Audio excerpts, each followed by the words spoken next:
Hello and welcome to today's webinar, Flipping the Script, Approaching Businesses with Opportunity Instead of an Ask.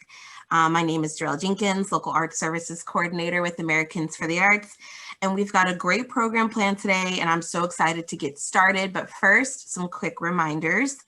ArtsU is our e-learning platform offering a variety of training options to support your work in the field.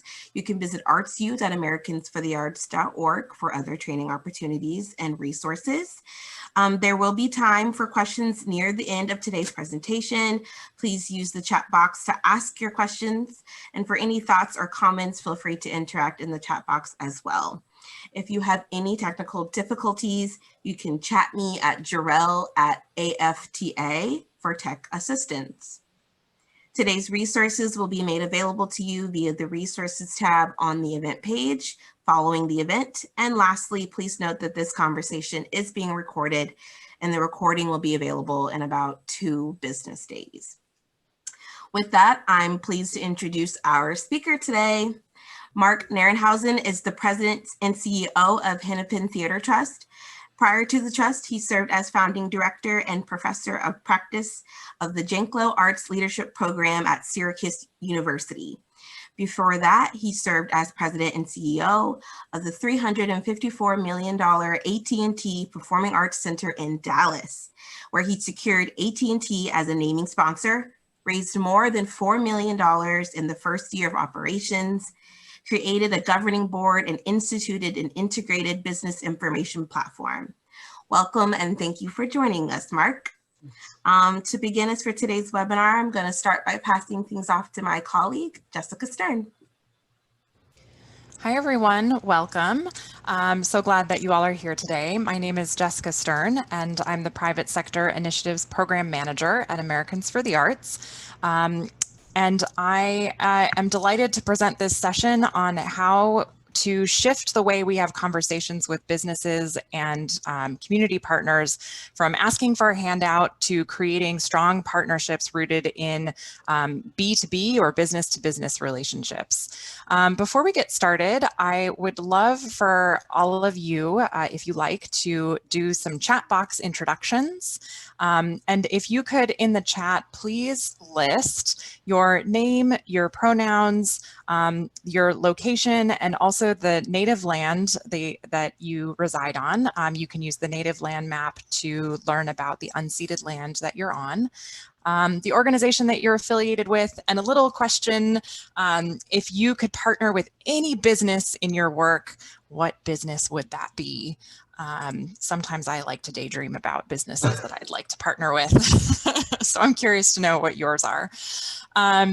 And then before we get started, I also wanted just to read some rules of engagement or some ground rules for creating a safe space in this Zoom room that we're in today. So I'll read those briefly. So if you could please, in our conversation, stay on topic. Hold each other accountable. If you feel it, name it. And if you are not comfortable naming it in the moment, please message me privately for assistance. Please listen for understanding.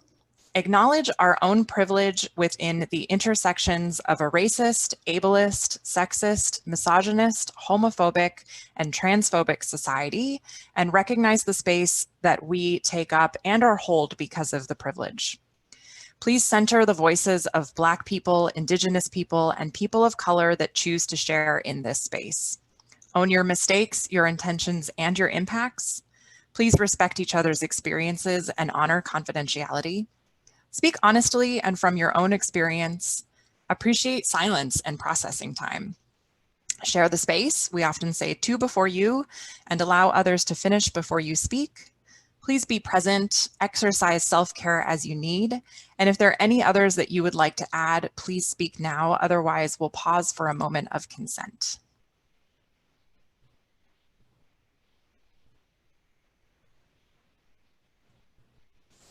Okay. And with that, Today for our conversation, we're going to have one short moderated conversation with Mark, and then time at the end for general questions. Please feel free to type any questions into the chat throughout the conversation, and I'll start with those at the end. And as a side note, I don't know if she's in the room yet, but I want to thank Kristen Crampton Day, who is the Executive Director at the Colorado Business Committee for the Arts, for submitting an earlier version of this webinar for this year's convention, and for assisting with the planning and framing of this session. How'd you do that? Oh, let's see. So again, I'm delighted to welcome Mark Nierenhausen with us today. I'm curious, and we may talk about this as a side question, but Mark, of all of the warm and cold places that you have managed and operated performing arts centers, I'm so curious to know what your favorite one was, aside from Hennepin Theater. I gotta say Maui. I mean, how could I not say Hawaii? Sounds pretty nice. It was wonderful living there, and not only just living there, but through the arts, really feeling and becoming part of the community in a way that just visiting there never really does. And to this day, I get pangs, not just when it's 20 below here, but I get pangs and miss that place tremendously. I can imagine. Well, again, Mark, we're delighted to have you here today. For folks in our audience, please feel free to write your questions into the chat, and I'm going to turn it over to Mark. Great. I've got a brief presentation, then I think it's just on to conversation. And I saw Dion from Louisville kind of in her chat introduction basically captured what this is all about. She used the word community impact. And if there's one takeaway to this whole thing, that's the fundamental principle here. It's talking about community impact, and it's understanding community impact from the perspective of the community and just simply operationalizing that. These are not complicated or new kind of ideas. The trick is, how do we operationalize this daily? And one of the things I think that happens is we all get involved in the arts because we care deeply. And oddly enough, I think that passion for the arts, that love of the arts, gets in the way of our ability to really, as the title of this says, flip the script and really manage and fundraise from a true perspective of community impact.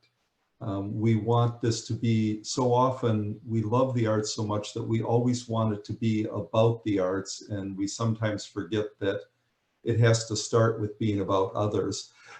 So let me just run through this presentation, then we can talk. Before that, at the start, I want to tell you a little bit about Hennepin Theater Trust. Hennepin Theater Trust is the organization that operates and defines and is at the heart of the Hennepin Theater District here in Minneapolis. It's a 10 square block district. We have 4 performance spaces. Our small event center, that's the one you see in the photo with the name Hennepin Theater Trust on it. 3 historic theaters, the Pantages, the State, and then the Orpheum that you see here. They range in size from 1,100 seats to 2,800 seats. We also operate one of the largest public art programs in the Midwest. In fact, you can, at the top of the photograph or on the far left of that slide, you can see one of the murals that we commissioned. We have an education program that operates in schools statewide, an operating budget of roughly $40 million. We sell about 600,000 tickets a year, making us one of the top 10 venues in the country for theaters our size. But despite all the work that we do with the arts, next slide, please. We really don't think of ourselves as an arts organization. We don't talk about ourselves as an arts organization. When you look at our mission statement, we talk about cultural and economic vitality, and we talk about education. We don't talk about our mission is to present art. We speak to community impact, and we speak to impact that matters in ways that are meaningful to other people. Next slide. More specifically, when we talk about our goals, we do get into a little bit more of a conversation that speaks to the arts. One of our goals, obviously, is to bring cultural attractions to the region. But the next goal is we program arts activities that have a significant impact on the downtown and the state economy. Immediately, we're talking about impact. We're talking about the ends, not just the means. One of our goals is to improve the experience for everyone who works, plays, lives, or visits in the downtown, and actually, by extension, the metro area and the state. And that's an important concept because even though we are one of the largest arts organizations in the state, one of the largest theaters in the country, under the best of circumstances, only about 12% of the population of the metro area will ever set foot in our theaters. So the driving question for us is not how do we sell more tickets, how do we get more people into our shows, or even how do we bring shows to people? But the driving question is why and how are we relevant to the 85% of the population that will never set foot in our theater, that might not even care about Broadway or the concerts that we present? How are we still relevant to them if relevance is not defined as attendance at a cultural event? And finally, and this speaks directly to the impact question, one of our very specific goals is building strong communities in Minnesota. The outcome, again, is not teaching kids about the arts. It's not exposing kids to the arts. It's not teaching cultural skills. It's building strong communities because we know that schools are the centerpiece of communities. Next slide, please. So I've been at the Hennepin Theater Trust for 3 years, and we have a really urgent problem to solve. And I put that in the present tense because it's a problem that is continuous in our business, especially for us as a large Broadway presenter. The spotlights of Broadway kind of overshadow a lot of other things that we do. They overshadow the fact that we're a nonprofit. People look at us and they see us primarily as a Broadway house. They don't understand us as a nonprofit. They oftentimes don't connect the dots between the public art programs they see and the marquees of our theaters. They don't know that that education program up in International Falls, Minnesota, or the streaming programs that are presented by theaters around the state are the result of our work and our partnership. And on top of that, that's the ongoing problem that we're trying to solve for. On top of that, we also are in a period of social unrest in the city following George Floyd's murder and the ongoing issues. There's a lot of public debate going on, much needed public debate, but nevertheless public debate that has really transformed the city. We're like everyone else, we're shut down because of COVID. And finally, that's led to a public perception regarding safety in the downtown. Even with the vaccine now on the horizon and starting out, even as we make progress on some of the social issues, we now get emails from our donors, from our ticket buyers saying, I'm not sure I want to come back to downtown. I don't know if it's safe. So there's a lot of perceptual issues that we're dealing with. How do we solve those? Next slide, please. The result of this is that we're leaving money on the table. We all know as arts organizations, fundraising has dropped. The arts are always one of the smaller categories for giving behind education and religion. And now even more so, we're losing donations because our theaters are dark. We're losing donations because we're not perceived to be relevant in this time. That means we have fewer resources to achieve our vision. We have fewer resources with which to develop significant community impact. Next slide, please. So our solution has been that we don't seek funding to support our programs. We don't talk about program support. We don't talk about program support internally. We don't talk about program support externally. Rather, the start of the conversation is, how do our programs support the values of others? We don't go into donor conversations. We don't talk about our values. We don't talk about our mission. We don't talk about our programs. We start the conversation with the values of others, the mission of others, the programs of others, and what can we do to support them. Our programs only have value to the extent that they make other people's programs better. We start in effect from the outside in. Next slide. The way I use this with our staff is this is, even though it's only slide number 7 in this presentation, we refer to it as slide 28 because that's what it started out when I talked with our staff. This is the infamous slide 28. We reduced it down to a simple Venn diagram. And we have the audiences at the top, not our needs at the top. We start with, what do our audiences want and need? And as you'll see, we define that term audience, not just the people in the seats, but much more broadly, and that's why I have that in quotation marks. We combine that with, what do we want them to know and feel about us? What is the connection that we have with their wants and needs? And then finally, as a result of communicating that, what do we want to have happen? And for purpose of this conversation, we want that ultimately to result in support. And I say ultimately to result in fundraising, because fundraising, as you all know, is a long-term process. It's like a very slow assembly line that can sometimes take a decade. What we want at first might be for them just to become aware that we're a nonprofit. What we want is maybe just them to ask for more information.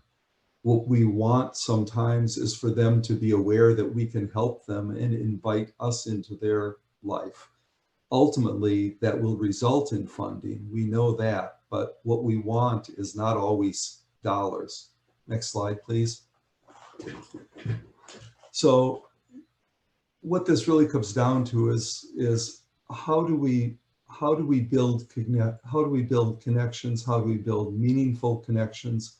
How do we build relevant connections from the arts, connecting the arts to the larger civic agenda?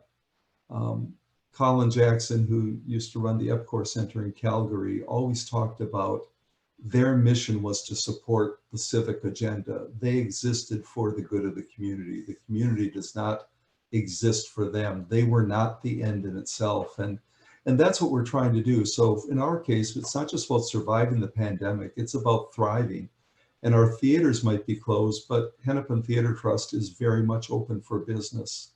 It's not about asking for support for what we do, but it starts with informing people about who we are. It's the who that matters, not the what. We'll figure out the what later on for us. We're confident that we can figure out and get support for what we do, but that's our problem. And it's not about telling our story. It's about demonstrating that we are part of other people's story. It's about them using us within their story. That's when you really know you have civic impact, when people see you as an essential part of who they are. And it's not about convincing them that we matter. It's about demonstrating to them that they matter to us, their values, their impact, their mission. And our job is to find that happy overlap between the activities and the programs we do and their story, their impact. Next slide.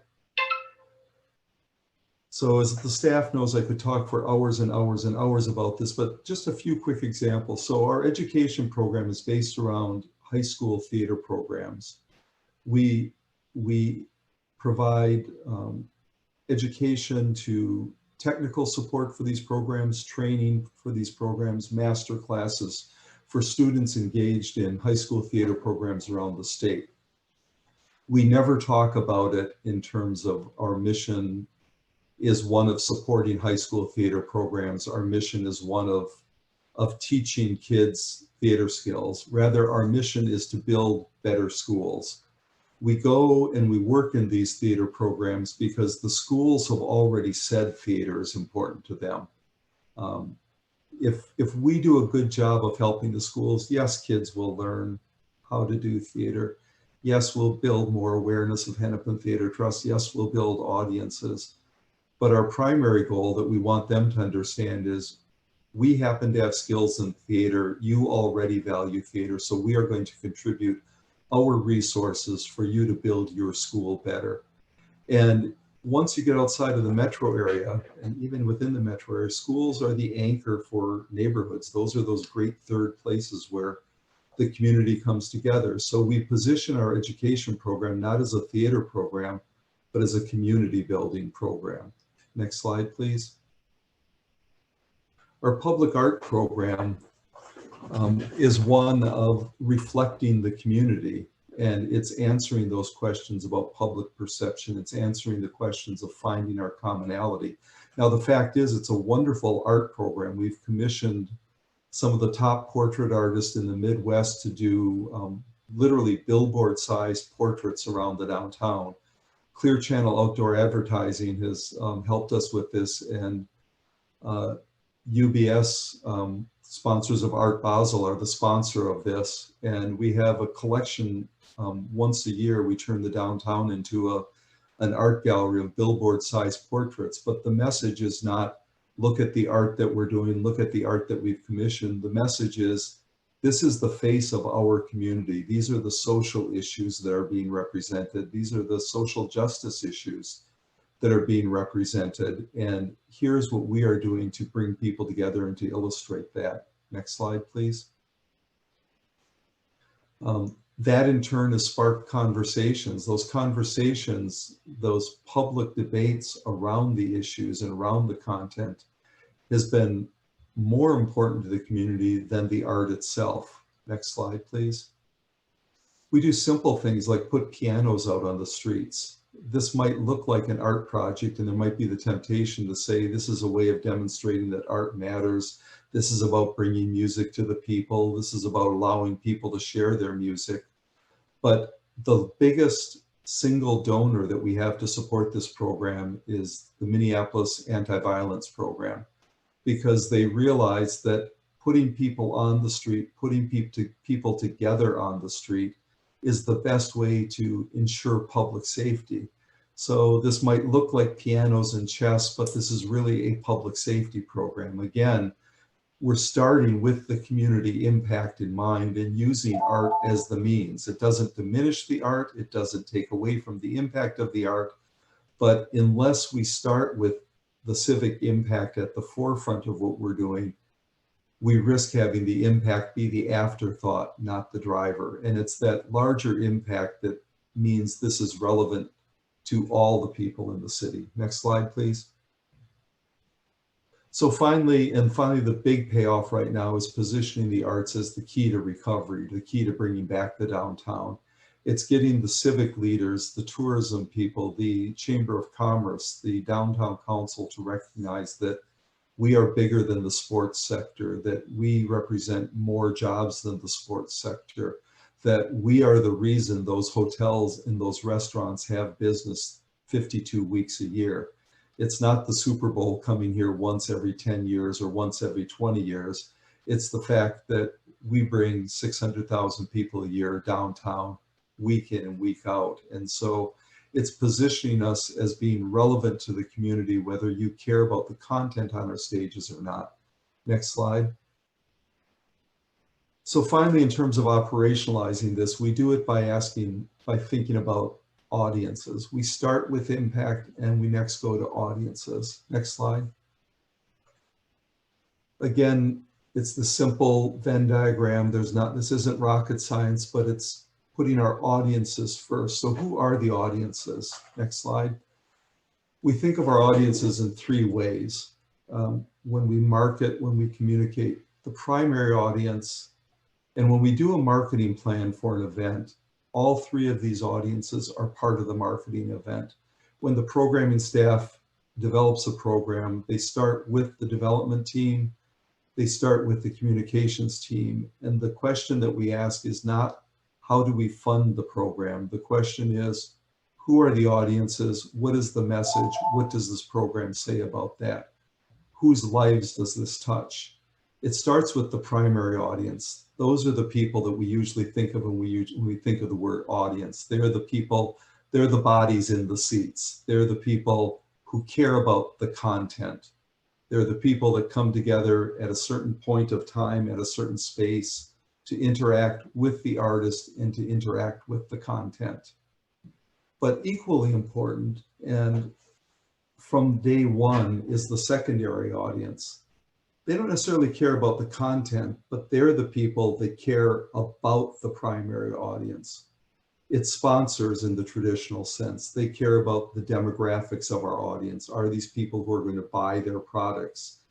It might be the parents of the school kids. They care about what we're providing. Are we making the life of their kids better? It might be the homeless shelter just next door to us that cares about the mural that we did on their property and what does this do for their residents? How does this make their life better? So the secondary audience doesn't care about the content, but they care about the audience that is engaged in that content. And then finally, and probably most important to this, to impact-driven funding, to flipping the script, is starting from day one, understanding who the tertiary audience is. They don't care about the content necessarily. They don't even necessarily care about the specific audience, but they care about the shared values and they care about the impact. It's Meet Minneapolis and the tourism people that care about the fact that we bring 600,000 people a year to the downtown that are going to stay in hotels and eat at restaurants. Now, they really don't care if those 600,000 people a year are coming downtown to hear me sing, or if they're coming to see Wicked in Hamilton. They prefer Wicked in Hamilton, I'm sure. But as long as those 600,000 people are helping to build the economic power of the downtown, they're happy with what we've done. It's Avivo and other people that are engaged in mental health services in the city that care about the fact that we do art projects with people that are dealing with mental health issues, that we're working with healthcare providers in that area, that we're raising the profile of that sector to the rest of the world. It's the people that know that we need a school in the downtown, and so they care about what we're doing with Fair School and the high school in the downtown, not because they care about those students specifically, but they know that if we're going to have 50,000 people living downtown, we need a high school. So this is a really important audience. This includes donors, this includes politicians, this includes foundations. We want them to know that we care about the sectors that they care about. Next slide, please. So this is a simple 5-step process. Who are the audiences? What do they care about? What's the call to action as a result of letting them know we care? What's the proof point? What do we have to demonstrate to them about what we're doing so they get it, so that they understand that we're part of their life? And what's the message? Sometimes that message is something as simple as me just dropping a casual email to the mayor saying, hey, by the way, we just wanted you to know that we were doing this event and that as a result of it, public safety or that the police force has said that crime goes down when we have these events. A simple little casual message might be the marketing that we do for that, but that's a very important tertiary audience. Next slide, please. So for us, these are when we think about our messages, none of these really speak to, we are a great arts group, we're passionate about the arts, we care about the arts. These are the messages that Hennepin Theater Trust uses with our audiences, with our secondary and tertiary audiences. This is how we've broken it down to think about the world. These are the messages that are relevant in our world to our audiences. So when we do a show, when we do a program, when we market to that secondary and tertiary audiences, it really comes down to picking one of these and figuring out what is it about the program that allows us to illustrate one of these? How do the programs serve as a proof point that demonstrates that we are committed to social change through the arts, that we are trying to strengthen communities, that we are trying to drive tourism? Next slide, please. Some guide points that our staff works with, or that I've given them, and this has been part of flipping the script, because originally the message that we were sending out was the arts are important. It was about us. Give money to the arts. The message that we were sending is, we want your funding for this theater program, or we want your funding for this mural, which again was saying the arts are important, give to the arts. But what our staff understands now is that people give because of their values, not our values. We see that in our everyday life. I give money to organizations that support the things that I believe in. The fact that they happen to believe in that also is the reason I'm willing to give them money, but it's what matters to me, and that's true of every donor, whether it's a foundation, whether it's a corporation, whether it's an individual. What we need money for is not the same as why they want to give the money. I want the money because I do want to pay for programs. Staff wants the money because they want paychecks. We want to be able to pay the heat and light bills.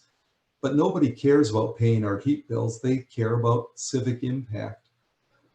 Just because I'm passionate about the arts doesn't mean anyone has to give me money. My passion is my passion. That's not what drives their giving. For some people, they want to know that there's a shared passion, but it's because they already have a passion for the arts. My job is not to convince them to be passionate about the arts. My job is to convince them that they are right to be passionate about what they're passionate about, and I share their feelings. It's, as I said, it's not about telling our story, it's about finding our place in their story. It's about demonstrating that everything we do simply illustrates and justifies that place in their story. It's the idea that for us, the real mission starts after the curtain drops. For so many arts organizations, we go, wow, we painted that mural, we achieved our program goal, we opened that art exhibit, we produced that concert, mission accomplished. For me, that only means that the mission was accomplished for the 1,000 or 2,000 people in the hall that night. There are 3.5 million people in the metro area. For me, the question is, when that curtain drops, the question that I'm asking myself every day and that I'm asking our staff is, why does that theatrical event, why does Hennepin Theater Trust matter to the 3.44 million people who never ever set foot in our theaters? That's the real question that I want to ask. So when that curtain drops, that's the question that drops also. The idea that art matters doesn't always mean it's the art itself that has to matter. It's the impact that's created by the art that often matters just as much, and that's what makes the art matter. That person you saw playing the piano, they were moved to sit down on the street and play music. That matters to them. The people that stopped and listened to them, it matters to them.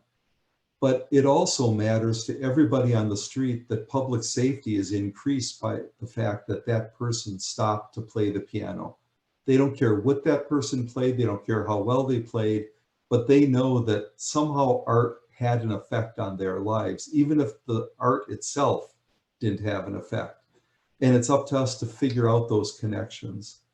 And we talk about what we do, not to sell tickets for what we do, not to justify what we do, but to illustrate who we are, and that who we are is the good neighbor that cares about our friends and neighbors, that cares about their mission, their values, and their lives.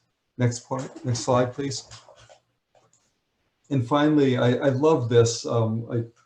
In Arts Journal, it was one of these things that, you keep on saying things and then you find someone has said it much better than you and more succinctly. And so I shared this with our staff.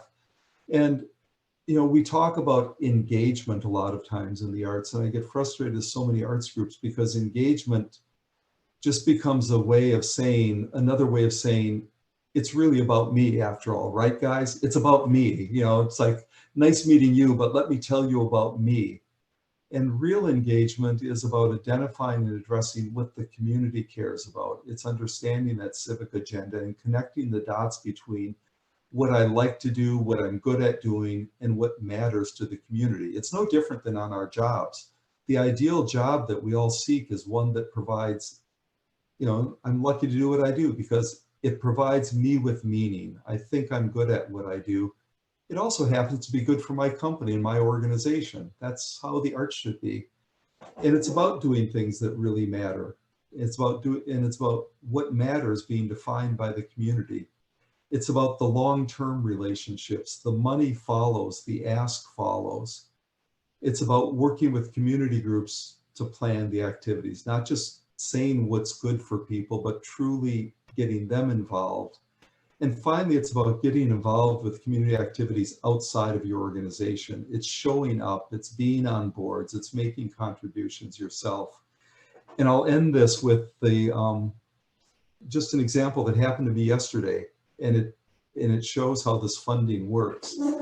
So we do, as part of the right next door to the Performing Arts Center, right next door to Hennepin Theater Trust, 2 blocks away, we have one of the largest homeless shelters in the Midwest, certainly in Minnesota and Wisconsin. And so naturally, we do a lot of programs around the issue of homelessness and working with these organizations and with the individuals experiencing homelessness. And one of the programs we do is 5 to 10, and it's an outdoor performance series, and we work with a lot of young people experiencing homelessness and offer them the opportunity to put together shows and programs. And I got a call yesterday and got a $25,000 grant for this program, and the donor never ever asked about the program. The donor, this company that has sponsored us now, never said a word about the content of the shows, never asked about the art. The entire 90-minute conversation was about, this is what the community needs, this is what the community's doing. And at the very end of the conversation, he said to me, this is almost the exact quote, "Mark, are you still doing those programs that help serve homeless youth? If you are, send me an invoice for $25,000. That was it.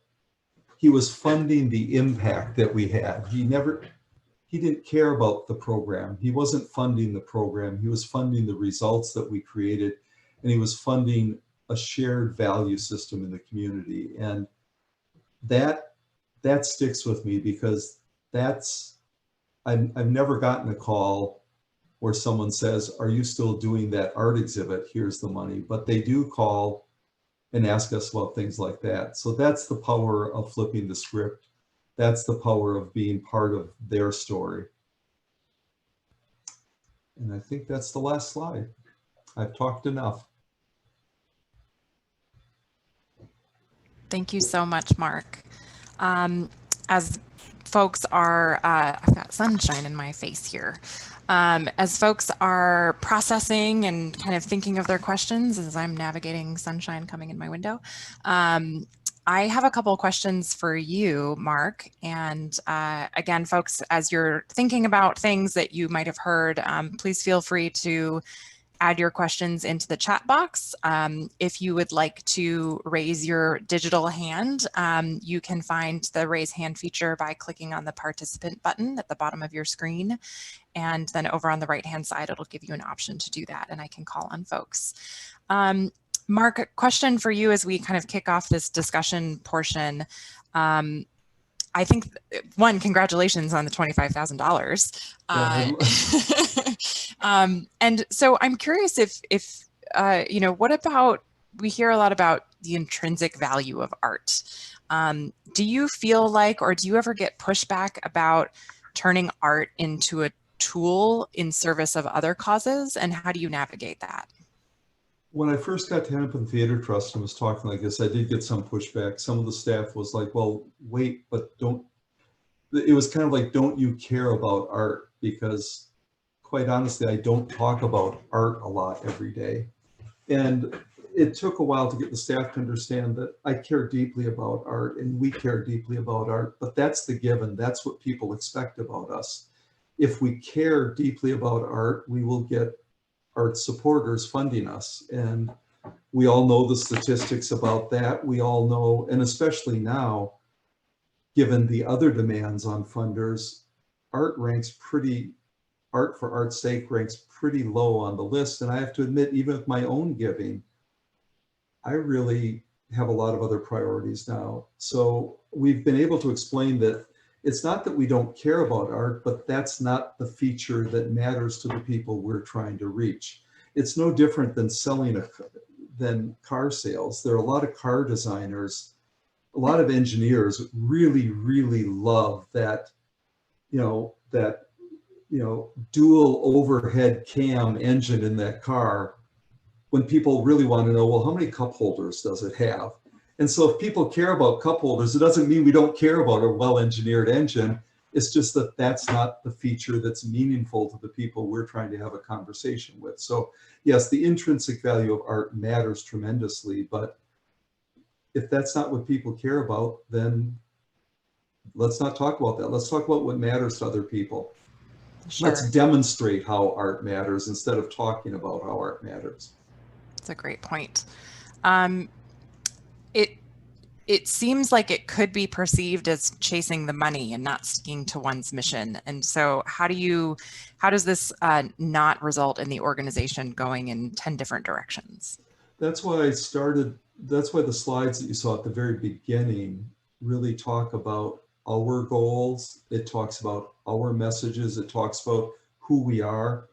And the challenge is to find out where there's a genuine and authentic overlap in terms of values. We're not going to develop programs for things that aren't part of our authentic self, that aren't part of our mission. But that leaves a lot of latitude still. We're not going to make up programs, but our job is to find out what is it about our programs that are meaningful to others. So again, the piano player on the street, we wanted to put music on the streets. We wanted to put pianos on the streets. Now, the fact that we recognize that that also plays an important role in public safety doesn't mean we're chasing dollars. It means that we were just letting people know that we were part of their story and connecting the dots. So yeah, we don't make up programs because someone has funding, but we certainly look at people who do fund the kind of outcomes that we think we're creating.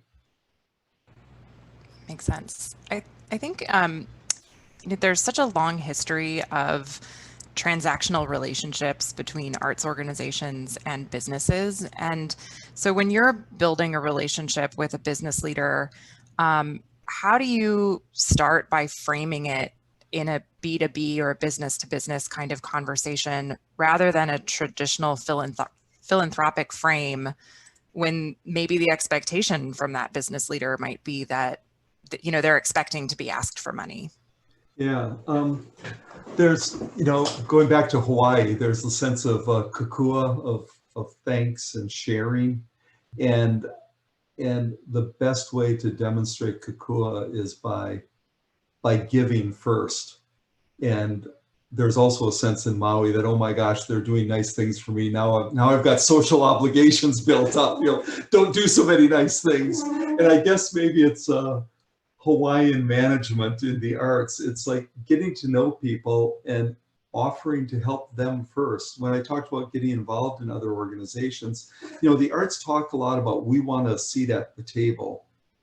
And so often they want a seat at the table, and the first thing they do is walk in and then try to grab everything at the table. They think that they've been invited to the table to help themselves as opposed to contribute to the common good. And what always amazes me is we talk to businesses all the time about their social responsibility, and they should put people on our boards to help because we contribute to the common good.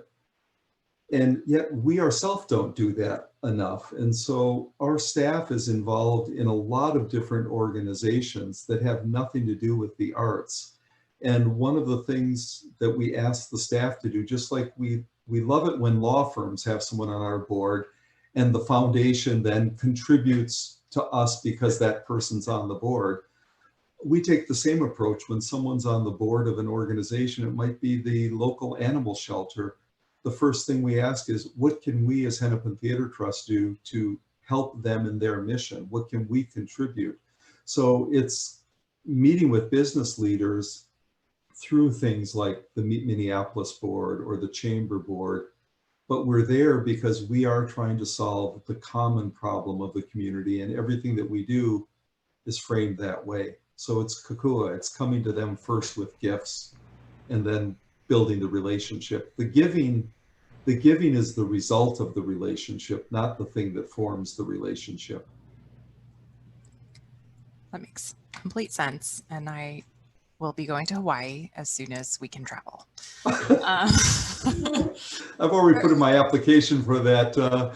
We'll give you free airfare there if you want to live and work remotely for a month part. Right, exactly. Are there any questions from our attendees today? Feel free to turn on your camera, give a wave, say hello.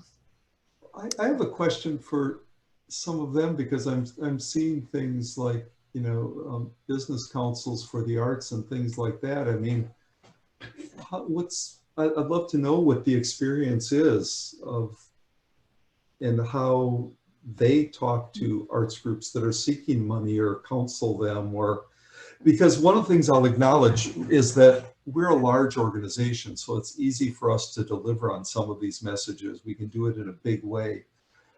Smaller arts organizations start because they are so passionate about the arts, and their mission is to advance the art form. We have the luxury of saying, we can take care of the art form ourselves. Our mission is to advance the community. And so for those of you that are in the Arts Council business, or business councils for the arts or giving programs, what do I need to know from your side of the equation, how things like this are received, or how do you like to receive these messages? Well, Mark, I'll speak up, and we miss you in Dallas for one thing. So it's so wonderful to see you, and thank you for doing this program. It's really terrific, and you know, is just, you had a lot of really great points and visuals. So it's wonderful to see you. And it's great to have, I'm so glad that you're here. Thank you. You know, just to your point, I completely agree with what you're saying, and we are seeing actually even the smaller organizations taking up the cause of, although I don't know that they always put it as succinctly as how you framed it. So I think that the way that you're framing things is just completely spot on.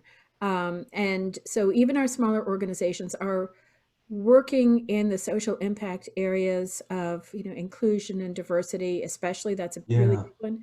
But I don't know that they always use the language that they should be using. And, you know, it'd be great if this is recorded to be able to share it with them, because I think that would sort of help them to articulate what they're doing to business leaders.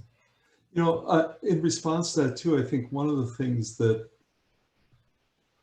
people in your position can help do, because I've seen the same thing, is almost, because I also see the business community doesn't really know always what to do with an arts group when they say, I want to help. But like you said, as a small group, they might not have the experience, they might not have the scale. You know, I'm fortunate because I can walk into meetings with a lot of the business leaders, I can get in to see them, and I can sort of speak their language. And I might be working with a small theater that wants to do that, but they don't know how to, they can't get in the door. And conversely, businesses, at least some of the ones that I've met with, aren't used to arts groups talking that way. So someone walks in the door and says, we want to help, and they look at you like, well, but you're an arts group, how can you help? And as you said, right now, the biggest thing really is we're seeing with social issues in Minneapolis are the issues of our image, our reputation, diversity, equity, and inclusion. And there's a lot they can do, but they need guidance also. Mm-hmm. Yeah. Mm-hmm. Right. So, yeah. So, I just think sharing this program, and I think maybe that's one thing. I see Corey, Corey and I are on the same team. So I think that's something that we can do. Jessica, is put this, if there's a recording, put this out through our social media for others to enjoy as well. Absolutely. This session is being recorded and we'll make it available on ArtsU. It's free for AFTA members. One of the things that we're trying to do also to work with the smaller arts organizations is really be the anchor in an ecosystem. So as we do our projects, the other thing I want to stress is that we often don't do them all ourselves. What we will do is, so for example, in our small event space, a little 200-seat black box, we let small arts groups use it free of charge, with the condition that they help advance our mission, which then leads to the question, well, what is your mission? And we talk, for example, about diversity, equity, and inclusion, and they go, oh, well, we do that all the time. And so what we've been able to do, in a sense, is bundle their impact so that they don't have to be the ones out making the case, but our communication staff will say, look, here's what's happening through the arts, and we want to applaud these 5 theater groups that are doing really significant work, and we take it on ourselves to invite the business leaders to their performances so that they can stick to the arts, we can stick to the messaging. And we found that that's one of the things that helps them too, because they don't have the time or the expertise often to understand what's required or how to make that case. I think that's really great. I know that our colleague Kristen Crampton Day is on here, and I would love to hear from Kristen as well. I think we also had a hand raised too from Arts and Cultural. I can't see what else it says. Resources. There we go. So if they wanted to speak first, and then Kristen, feel free to jump in. Hi, I'm Susan Booker. I'm with the City of Lafayette in Colorado. And I want to thank you for this great presentation. In a really nicely organized way, you talked about what we've been doing in our small community to help identify for the broader community that it's not just about the arts, that it is about inclusion and equity, and the arts are a tool for helping that to happen. Also for economic vitality, it's made a huge difference in our community that we have a really vibrant public art program. And we've gone from being, oh, you're one of those little L towns over there, to, oh, you're the community that's really got it going on with the arts. And it has just had so much impact in our community in terms of bringing people together, in terms of people understanding that the arts are not something that is available just in an elitist kind of way, but is accessible and makes a difference for everyone. So thanks so much. It's really interesting to hear you say that, because Andrew Taylor, who's now at American University, used to run the Bowles Center at the University of Wisconsin, had an exercise they do with his classes. And I adopted it. I stole it from when I was at Syracuse. And I'd have my students look at the annual report and grant applications for arts groups, the case for justifying funding for the arts.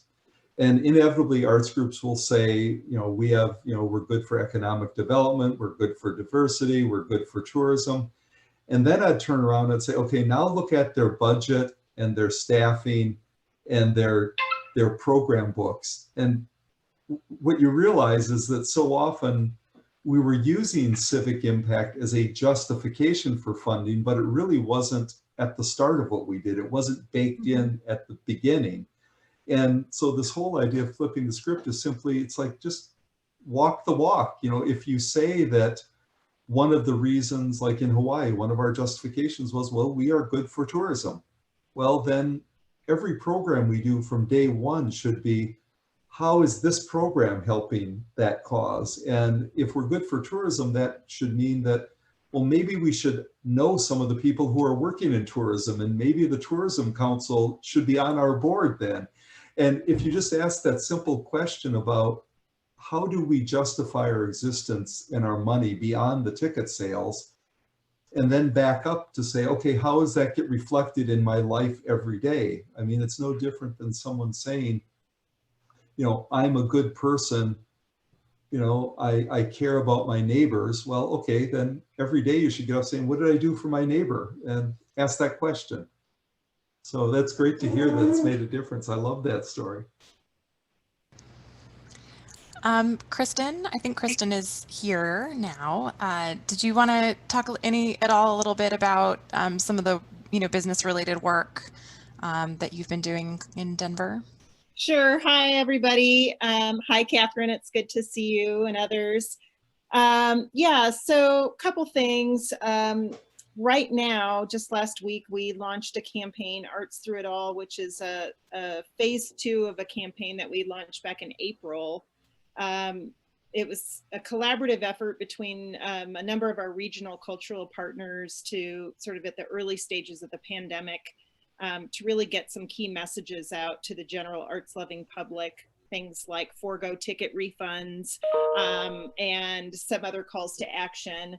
We've dusted that campaign off because we were able to secure some very last minute CARES Act funds from the city of Denver, and one of our corporate sponsors who's very friendly to the arts here, PNC Bank, also chipped in to support that campaign. So it was nice to have some corporate support. But we pulled together this campaign in like 2 weeks, and we've got TV and radio spots, print, digital, out of home, social media, you name it. But the intended hope is that based on recent SCFD data that we have here in our market, it's just showing how dire things are in the sector. And so we launched the campaign in conjunction with that data at a press conference last week. And it's really an appeal to the public to say, think about the arts in your holiday shopping this year. And we have this call to action around give, gift, shop, and gifts of art from the heart is our tagline. Oh, wow. And so we're really hoping it has the desired effect and impact of helping the sector during this time. So like things like, gifting a gift of membership to an arts museum or a subscription or classes and things like that, but also museum gift shops. So we're excited to kind of see the impact that has. The other thing that we've been having conversations around real quickly is we've seen through our economic activity study that we do every other year that when there's an economic recession, that corporate giving does get restricted, and we're already kind of seeing some pushback from our corporate community. There are some that are doing just the opposite and they're stepping up more, but there are others that certainly we've seen in lost membership, or as well as just pushing back on events going virtual and not seeing the value. So we're also trying to figure out how to tell that story in a delicate way that doesn't, put any shame on corporate, because we know a lot of them are struggling too. But we do want to address the issue that, we really still need you corporate partners, and this is not the time to step away from these commitments with the arts. So I'll leave it at that, but that's another thing. If you have any ideas on how to, sort of, I guess, position that, I would love to hear your thoughts on that, Mark, and anyone else. For us, that's exactly what we're navigating here. And this is a big headquarters city, and people sort of get used to the idea that, well, of course, these big companies are going to donate, and suddenly it's like, oh, wait, you mean you're not going to because you have different priorities? And one of the things that we've recognized is that, first of all, Hennepin Theater District is not so much a geographic designation as it is an ecosystem. And for a long time, we were defined by our geography. And one of the things that I did when I got here was really start defining us by the ecosystem and the impact that we create. And so that's been really helpful because we've gotten people to identify with themselves as part of Hennepin Theater Trust, the hotels, the restaurants, And so I'd get our sponsors together twice a year at least. And the presentation wasn't to thank them for their sponsorship, but it was to demonstrate what we have done together to help schools, to help students, to address issues of homelessness, to drive tourism, and making it clear that we were simply the face of this ecosystem. And oh, by the way, yes, we need your money because otherwise the ecosystem falls apart. But it was this idea that they were part of something, not giving to something. One of the things that's really been helpful too is that the Downtown Council, which is the Downtown Chamber organization here, and the tourism people have recognized that the arts are going to be one of the most important things, especially the more commercial arts like Broadway, are going to be one of the things that really helps jumpstart the restaurants and the hotels when we can reopen. That yes, the sporting events will matter, but they all have limited seasons. They all, they're not every day of the week, whereas the arts are something that people can build a business around. And so the case isn't so much support the arts as support your restaurants, support your hotels, support the hospitality industry. And oh, by the way, the best way to do that is make sure that Hennepin Theater Trust doesn't go under. And so we've been able to successfully position ourselves as part of their sector also. And that's, it's not, we're not back to the levels that we were before, but every little bit that we can preserve of funding, every time we can be included in a conversation and seen as relevant, it keeps that door open. Well, thank you, Mark, and thank you, Catherine and Kristen, and all the folks that asked questions and participated in this conversation. Really great to have you here with us today, Mark. Thank you for your time and energy. I think we are going to wrap up, so I'm going to pass it off to Jarrell. Awesome. Thank you, Jessica. And I'll just echo Jessica as well. Thank you so much, Mark, for this fantastic presentation. And thank you to all of you for attending today's webinar. A reminder that this conversation was recorded and will be available for replay in about 2 business days. In the meantime, you can visit us at artsu.americansforthearts.org for other training opportunities and resources. Take care. Thanks, everyone. Thanks, everyone. Bye.